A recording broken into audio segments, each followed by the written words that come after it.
нашия приятел.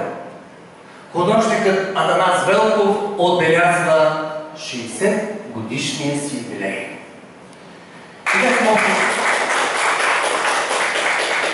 Как ще отбележи един художник своя юбилей с една страхотна изложба? В нея са включени над 30 платна.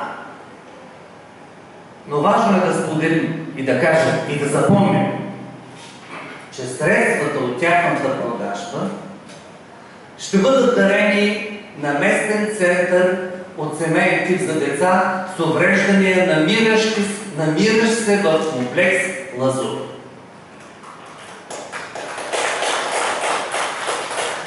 В експозицията са включени картини от два ключови периода от творчеството на Наско. Част от тях са от времето, в което живее и работи в Братислава. А другите са съвсем нови, създадени и вдъхновени от Бургас. През април, при откриване на първата си самостоятелна изложба в Бургас след 20 годишно прекъсване, художникът разкрива в интервю пред БТА, че експериментира с различни материали от железарията, използвайки разнообразни пигменти. А в последно време интересни са му не само синтетичните материали, но и такива от природата, като кал и пигменти от растения.